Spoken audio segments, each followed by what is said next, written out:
Hello and welcome to World War II Part 18.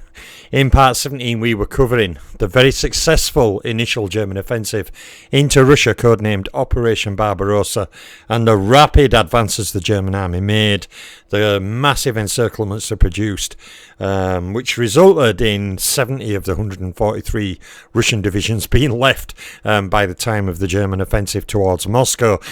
We will continue, we are at the start of September, early September 1941, now the Finns, capture Belostrov, which is a frontier station, 20 miles from Leningrad, but they're driven out again the next day by fierce Russian resistance. Now, basically, the Finns have already stated that they do not wish to advance further into Russian territory. They're more interested in reclaiming the territory they had to cede or lost to the Russians in the Winter War. Now, General Jodl, does a visit to General Mannerheim, the Finnish general, and tries to persuade him to continue his offensive towards Leningrad, but the old warhorse refuses. Now, on 7th September, violent shelling and bombing of Leningrad, delayed action mines are also dropped, causing many deaths. But the big problem, the massive logistical problem now for the Russians is how to feed 3 million people. 3 million people now trapped inside Leningrad. Now, on 8th September, the Finns cut the Leningrad-Murmansk railway line, and threatened Petrozavodsk on Lake Oneg. Now, the USSR Supreme Council, decrees removal of the entire population, some 600,000 at German Volga Republic, basically to Asiatic Russia, as a precaution against possible sabotage and wrecking. Now, basically, on 9th September, the Azul Blue Division, recruited from Spanish anti-communist volunteers, is deployed in the Leningrad sector. The Germans, meanwhile, keep up an absolutely incessant bombardment on the city. The combined forces of Army Groups Centre and South converge on Kiev, where they meet with determined and spirited Russian resistance. The Russians are fighting fiercely. Von Kleist's, armoured group crosses the Dnieper, and so does General Guderian's, which reaches Konotop. Now, in the northern sector, the situation in Leningrad is very, very dramatic and stark. They are now on rationing, and basically the rations are 21 ounce of bread for workmen, 12 ounce for clerical workers, and only 10 ounce of bread for all others, including children, is reduced by a further 1 3/4 ounce. And bread is made out of anything: rye, chaff, flax, soya, and malt. Now, people conceal their dead so that they can use their ration cards. So already in Leningrad, it's getting to the point where people's loved ones will starve, and then they will hide the bodies and then use the ration cards so they can try and continue feeding themselves. Very, very desperate. And not only that, in September, the temperatures are also starting to drop. Now, Voroshilov, goes into front line in hope of finding a hero's death in field. Then Zhukov arrives, to save the city from chaos. And in the course of 3 days, he completely reorganises the defences. The Germans are convinced they can starve the city into submission, but Hitler does not want it to surrender, He does not want it to be burdened with the task of maintaining the enormous population of people and troops inside the Leningrad pocket, German troops are hereby given orders to shoot down all who flee the city towards their lines, but not to prevent anyone from escaping to the east, where they'll add to prevailing chaos. So Hitler's idea on Leningrad basically is: anybody who approaches us, shoot on sight. If they would retire east en masse, let them go, because they'll clog up the roads, they'll clog up the towns and villages, and cause the Russians further logistical problems. Meanwhile, under Zhukov's vigorous and spirited leadership, Leningrad is starting to be fortified street by street. So the Panzergruppen of Von Kleist and Guderian join up, at Rovno, 105 miles east of Kiev, on the 12th of September, trapping the 5th and 38th armies of Budyny and Timoshenko in an enormous pocket, Guderian and Kleist have successfully gone around Kiev, encircled it, and trapped a huge Russian army in Kiev. Now, in Leningrad, basically it's escaped the immediate threat of being conquered. It's now been fortified, but the only hope of raising the siege is by opening a breach in the circle of steel that now completely surrounds the city, except except where Lake Ladoga offers a small route, okay, across the water. Now, the heroic efforts, okay, to counter-attack are in vain. The line formed by the Germans between Emja and Siyavino is so solid, okay, that it cannot be breached, and it does indeed not get breached until early 1944. Now, at present, food reserves in Fortress of Leningrad are enough for 1 month, okay, on average, although sugar stocks will last 2 months, although sugar alone cannot keep a population fed. Give them some energy, but not feed them. So basically, the Germans occupy the basin of the lower Dnieper and pierce the outer defences of the Kiev pocket on September 17th. And on September 19th, okay, the end of the Battle of Kiev, the Germans occupy Kiev, which is the third largest city in Russia. But in doing so, okay, they suffer many casualties. The Russians have mined the entire area. There's mines everywhere. They put up as spirited a resistance as they could under the circumstances. But basically, they have taken, the Germans, over 600,000 Russian prisoners alone, not counting dead or wounded. The Russians have lost over 1,000 tanks and nearly 3,000 artillery pieces in one, probably the biggest encirclement in history up to that date. So again, okay, according to the Germans, okay, from the start of operations up to August 31st, the Wehrmacht on the Eastern Front has lost 86,000 dead, 20,000 missing and 292,000 wounded. 4,000 Germans have been taken prisoner by the Russians. But basically the Russians have suffered hammer assaults that no other army in history could withstand. They have not only lost huge pockets at Smolensk and Kiev, totaling nearly 1 million prisoners alone, but they have suffered horrific casualties in men killed, wounded or missing. Pretty much half of the effective Russian army has been wiped out, and now for a short time the Germans actually on the Eastern Front and their allies outnumber the Russians, although that will not last very long. So on basically September 25th, okay, the Germans begin their attack on the Crimea, okay, which is a strategically valuable area in southern Russia. Now, in the southern sector, okay, towards the end of September, the Germans take Perikop. They now stand at the threshold of the Crimean Peninsula. Heavy rain, though, has now been pretty much reported over the whole front. And what the rain did in Russia is, as I described in the build-up to Barbarossa, Russia was powerful to defeat for three reasons. One is size, manpower and industrial capacity. Two was the sheer distances the German armies would have to travel with the logistical problems that causes. And three was Russia's logistical network, i.e. roads. Over half of Russia's roads are basically mud roads, and when it rains they turn into huge quagmires of mud and sloop, and are basically hard to traverse for tanks and motorised infantry. So the heavy rains all along the Eastern Front towards the end of September are not good news for the German advance. Now, in the southern sector, the Germans enter the Dubois region, okay, the important coal basin of the Don River, and a conference opens up in Moscow, okay, attended by Lord Beaverbrook for Great Britain, Averell Harriman for the USA, and Vyacheslav Molotov for the Soviet Union to work out a plan, okay, to be able to supply assistance both in supplies and military equipment to the Russians in their fight against Nazi Germany. Now, in the northern sector, at the end of September, after hard fighting, Finnish units, okay, break through the Soviet positions at Petrozavodsk, okay. In the central sector, the German forces are lined up for the beginning of their offensive towards Moscow. And in the south, okay, the German 11th Army, supported by Italian troops, defeat a Soviet force at Petrikovska. Now, in the Ukraine, okay, ominously, on the 30th of September, the first snowfalls are officially recorded, and ultimately the weather will play a huge part in their ongoing assault into Soviet Russia.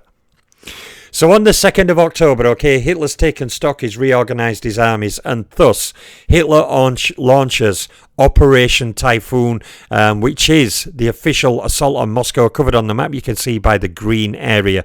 Operation Typhoon is the final assault with intention of taking Moscow. Now, right wing of Army Group Centre, okay, the 2nd Armoured Army, which is Guderian's Panzer Group, smashes through Russian defences at Glukov and sweeps on towards Orel.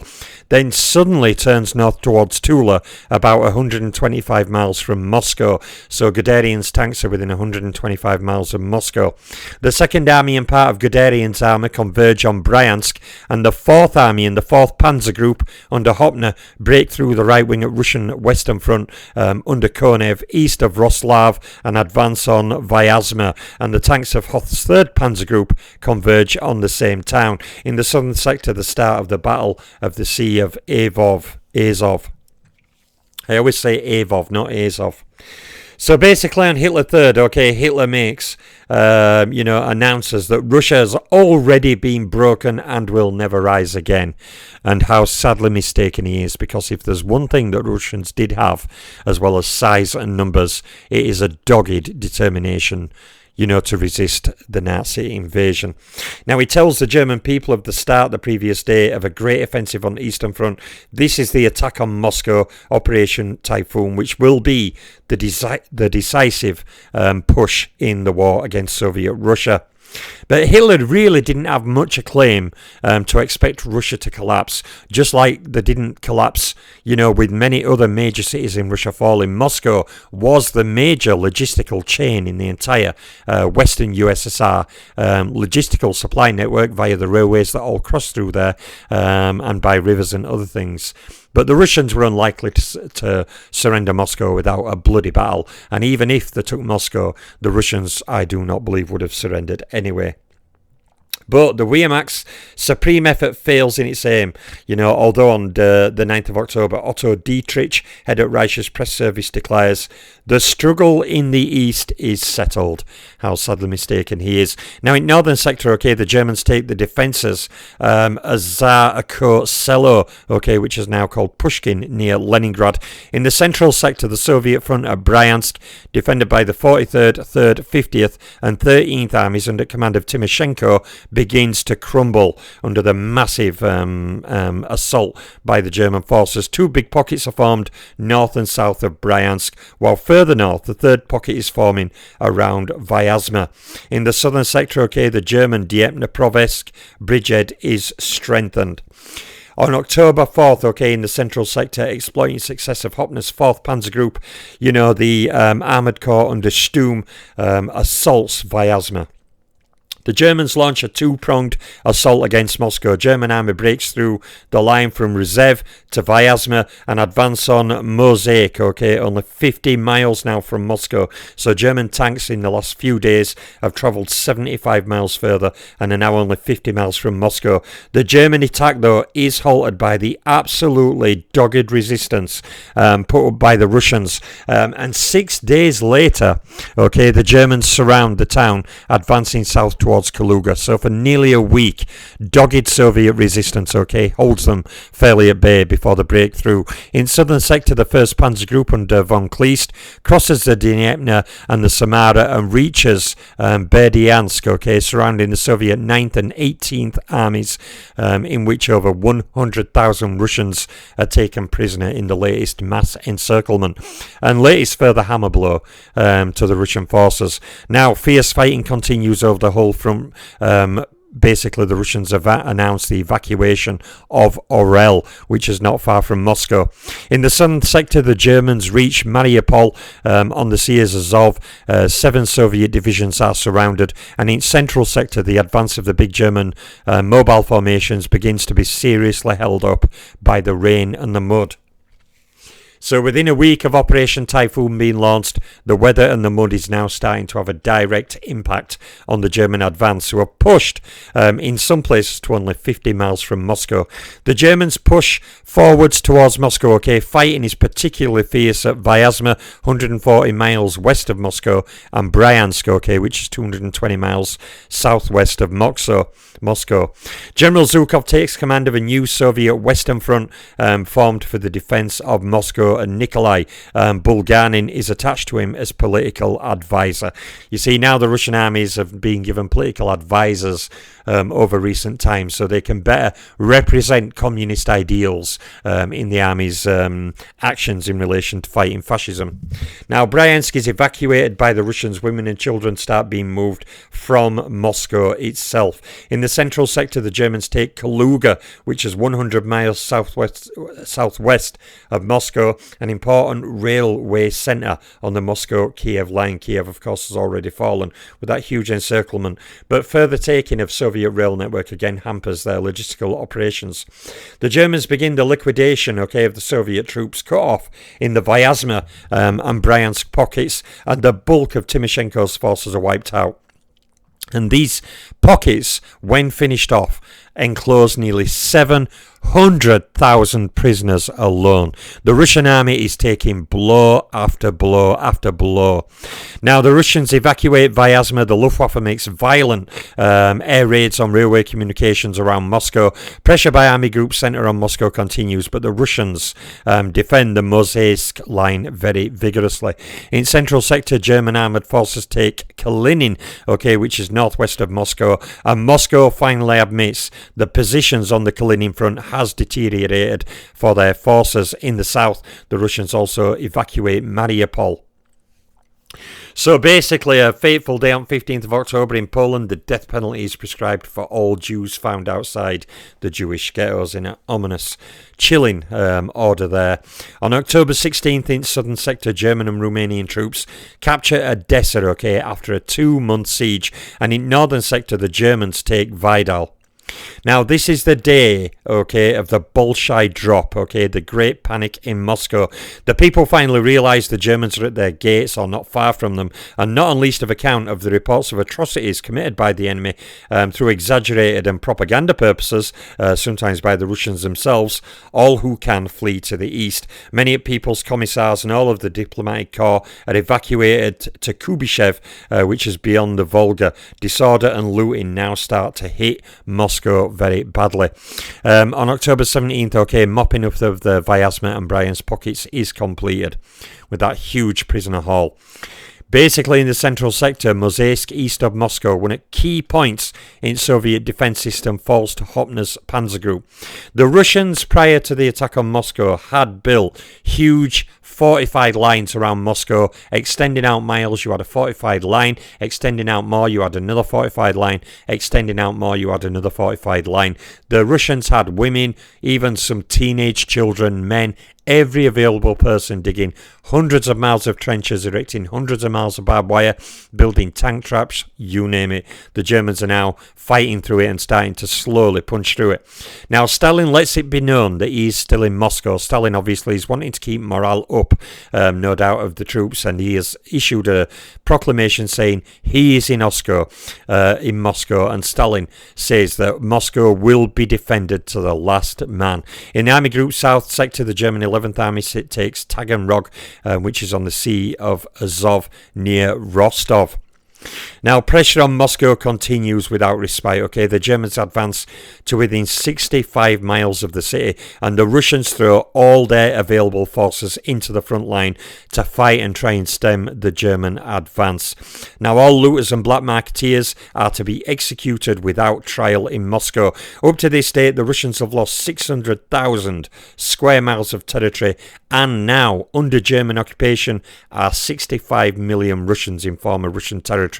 That is 65 million population the Russians have lost that are now under German control. 600,000 square miles. Incredible.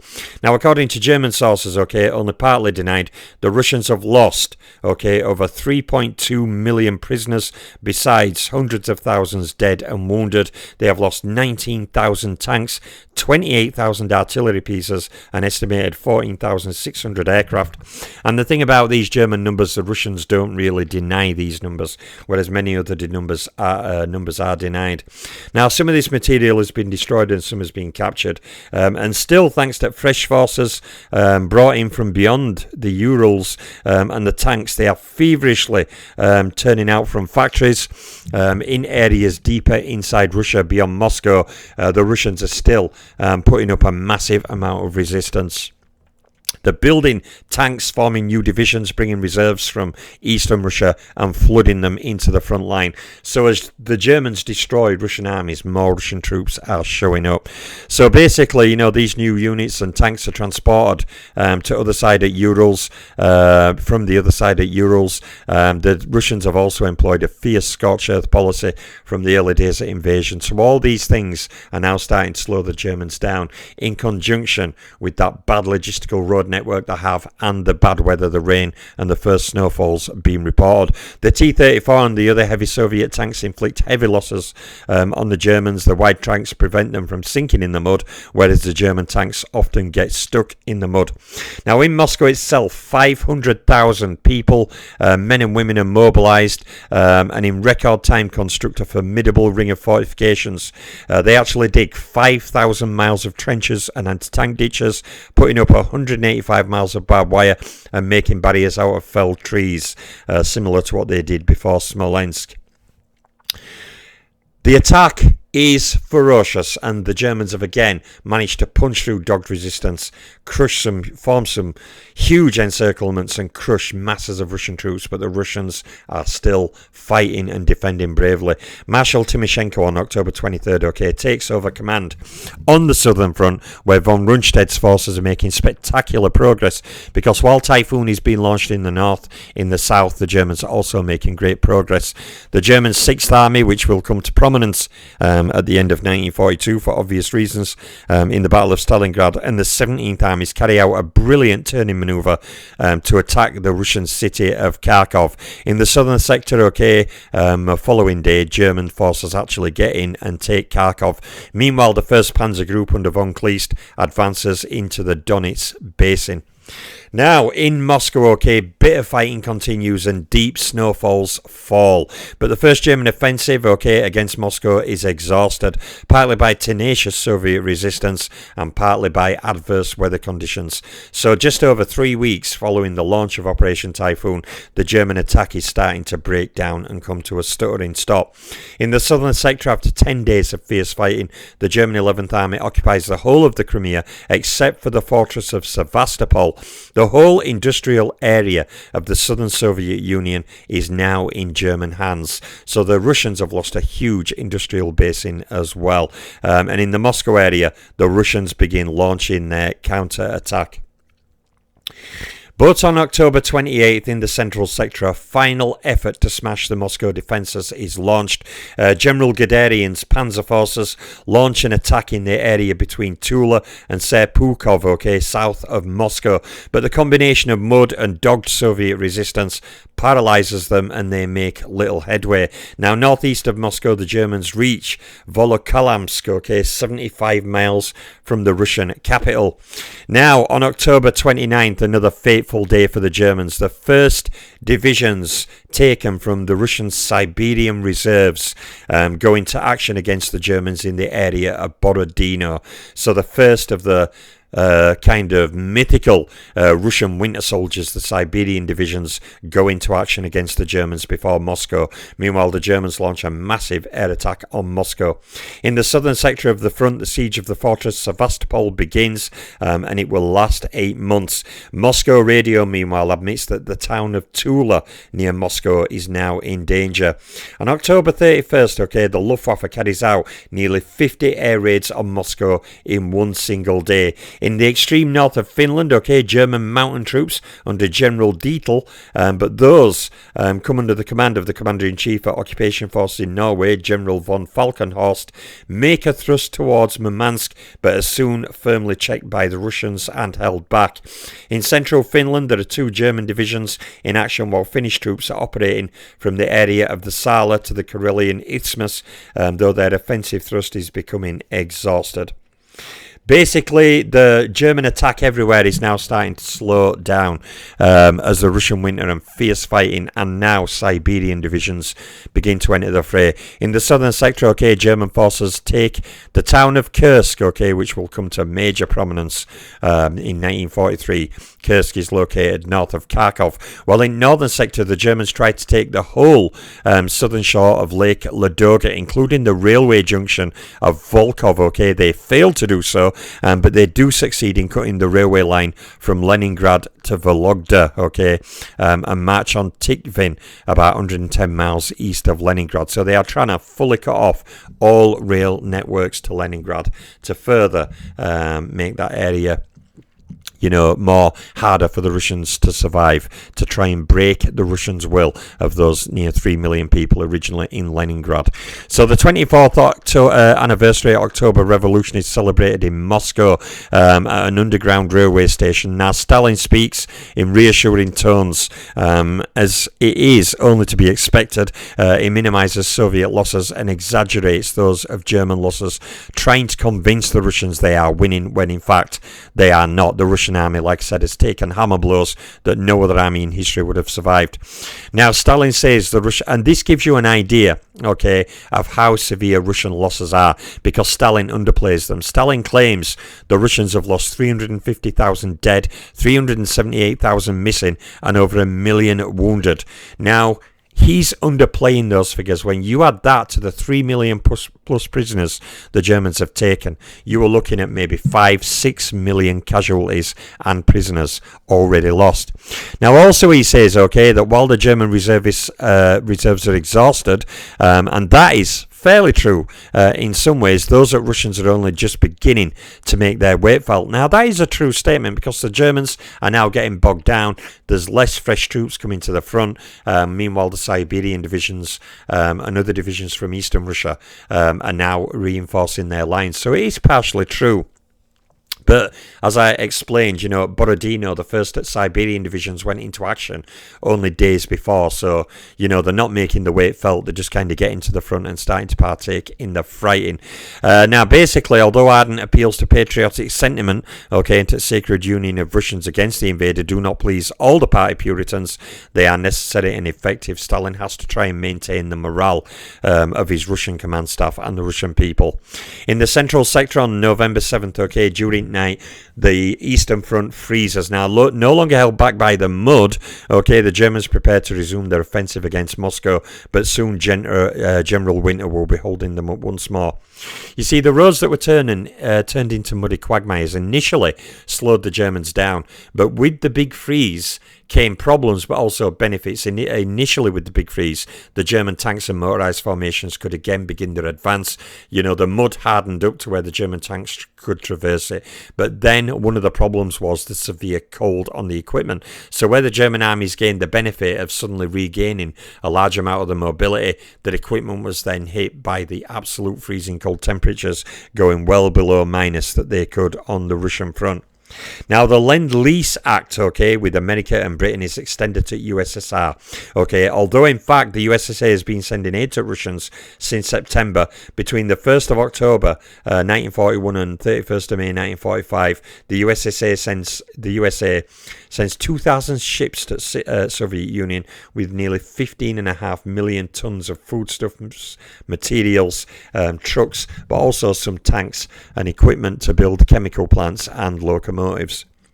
Now, on 8th of November, okay, northern sector, an armoured corps takes Typhoon, okay, the objective at advance east of Leningrad. Now, besides the complete encirclement at city, it is to join up with Finnish forces, but that is not achieved.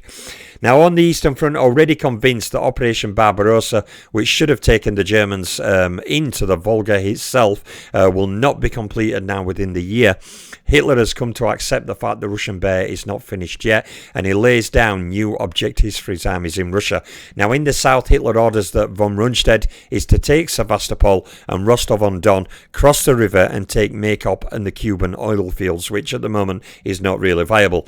In the centre, von Bock will resume the attack on Moscow, which is to be taken by a broad pincer movement. And in the north, von Lieb must join up with the Finns as to cut off Leningrad completely, which will only hasten the starvation of the populace and their surrender. In the southern sector on November 11th, the Russians counterattack powerfully. An Italian regiment, in the Pasubio division, narrowly engages encirclement by a Soviet division. On the 12th of November, the final plans are laid for a culminating offensive against Moscow. The 2nd Panzer Group under Guderian, with the 2nd Army protecting its flank, is to advance from Tula towards Kolomina. Okay, the 4th Army is to attack frontally in order to engage the maximum number of Soviet forces, and the 3rd Panzer Group under Hoth and the 4th Panzer Group under Hopner are to be covered on the left flank by the 9th Army, is to cross the Moscow-Volga Canal and outflank Moscow. Okay, so the Germans are using some of their forces to tie up a large number of the Russian divisions, and then multiple panzer forces to break through and try encircle Moscow. So they're to head north and then turn southeast to join up with General Guderian's panzer forces. The temperature on this day, though, is now 12 below zero, and it goes much lower over coming days. Many Germans are now starting to suffer frostbite with the severe cold. Now, the German lineup, on the 14th of November for the 2nd phase of the Battle of Moscow is completed, but they are running short of equipment. Guderian had to transform one of his armoured corps, whose establishment calls for 350 tanks, into a brigade of barely 50 tanks. So he formed a number of tank battalions into an armoured corps that normally have 350 tanks, but it has only 50, showing the Germans are losing a lot of equipment and armour, and eventually will get stopped. Now, in central sector, the new offensive for capture of Moscow is launched. South of Orel, an armoured column takes I'm not even going to try and spell that word, Malakornovsk. Okay, in the northern sector, the Germans are forced to withdraw from Volkhov on the Leningrad front by fierce Russian resistance. And in the southern sector, the German 11th Army besieges Sevastopol. They take Kerch, at the extreme eastern point of the Crimean Peninsula. And the exceptionally severe winter conditions reported from the entire front, from Leningrad in the north to the Crimea in the south to the Moscow front. Severe winter is now starting to hit. Now, on the Moscow front, Russian troops go into the action for the first time on skis, especially the reinforcing Siberian divisions. They are well trained in ski combat and can actually maneuver and advance on skis. Very highly trained on skis, used to training in the severe weather. So basically in the southern sector, on the 20th of November, the Germans make an unsuccessful attempt at a flanking movement. The Germans do, though, capture Rostov-on-Don by a bloody frontal assault. And in the northern sector, there's a stalemate before Leningrad, but cold and hunger are claiming many more victims among the population. The population of 3 million initially is now starting to drop rapidly. Rations are reduced for 5th time since the German siege began. Workers and special personnel are now issued with only 8.5 ounces of bread per day, with other foodstuffs bringing up daily ration up to only 1,667 calories, while children only get a ration of 644 calories, and old people and others not engaged in proactive activities only get 466 calories. Now, a normal ration, in a cold climate like that of Leningrad in winter would normally be over 3,000 calories, because when it's cold, you're generally required to eat more to keep your body flowing. So basically, the Russians in Leningrad and the populace are now on only half the normal amount of food they would not normally eat. Now, the people were not strong enough to dig graves in the frozen earth. The ground's frozen over, so dead basically are left in cemeteries, wrapped up in blankets and not even buried, because the people no longer have the strength to be digging in the icy hard ground to dig holes, so they are leaving the bodies wrapped in cloths. And in the spring, thousands of bodies would later be discovered that had remained covered in snow throughout the winter in a rather chilling affair. Now, in the southern sector, the 1st Panzer Group completes the occupation of Rostov, and the 17th Army spreads out over industrial and mineral areas of the Donetsk Basin.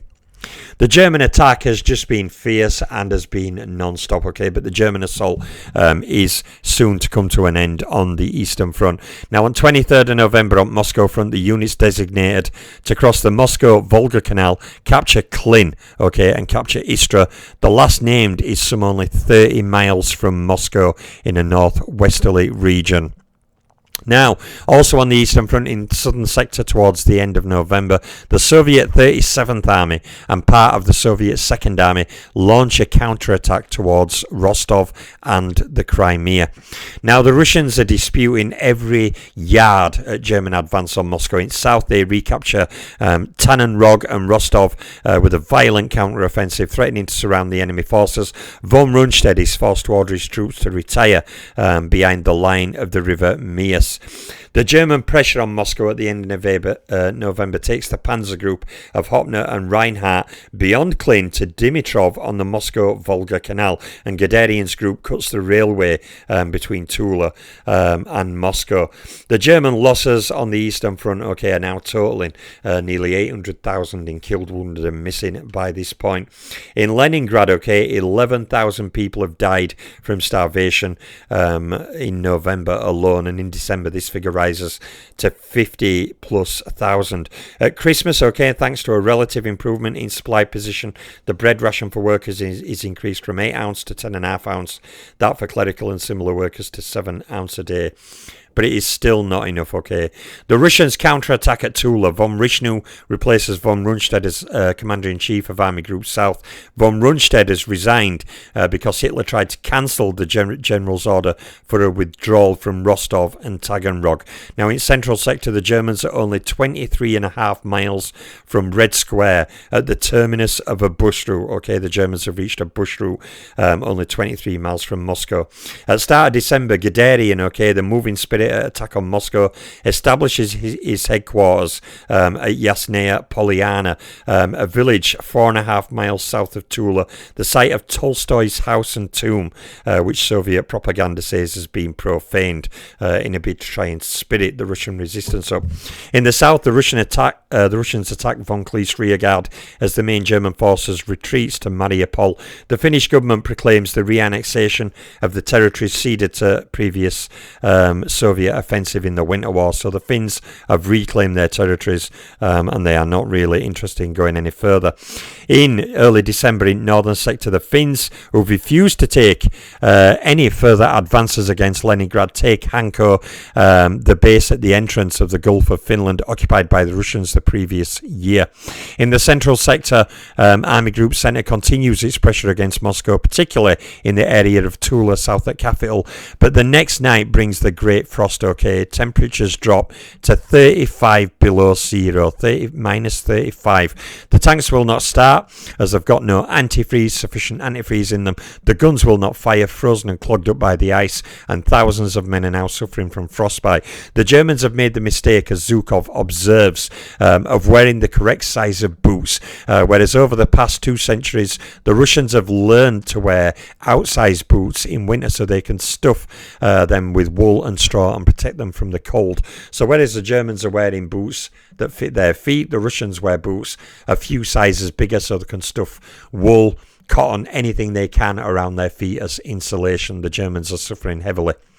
Now, on 5th of December, while the German offensive thrust exhausts itself in front of Moscow for lack of equipment, combined with terrible weather conditions, the Russians, who have built up all human and material resources they possibly can, begin a general counter-offensive all along the Eastern Front in many areas, but especially on the Moscow front.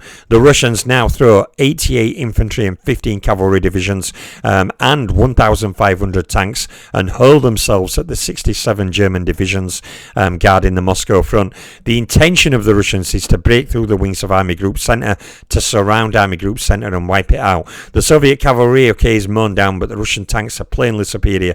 Guderian vainly asks Hitler to allow a retreat to a defensive fortification to enable the Germans to halt this German offensive. But basically Hitler says, no, you will fight to the last man and not surrender any ground. Now, on the Kalinin, Dimitrov Polyana front, the most advanced positions at German army, basically come under a massive attack from 7 Soviet armies thrusting out toward south of Moscow. In the Tula Kashira region, 3 Soviet armies and a corps of Guards cavalry launch an attack against the 2nd Panzer Group. The Germans completely taken by surprise by the violence and force on the Russian attack. And this really tells you everything. The Russian army, since the start of Barbarossa on June 22nd, we're now in December, the Russian army has taken hammer blows that I've said twice and I'll say again would have wiped out any army in history. But the Russians have not only taken that, but also moved many of their industrial factories and equipment east of Moscow to the Urals and beyond, and they are churning out equipment. The Germans have wiped out millions of Soviet troops in prisoners, dead, wounded and missing. They have wiped out, pretty much 2/3 of the Russian army, but the Russian army is constantly getting swelled by new division, new armies, Siberian troops, the whole works. So the Germans, just cannot go any further. The severe weather is now having an adverse effect on their advance, and the Russians have just begun a violent counter-offensive with over 100 divisions.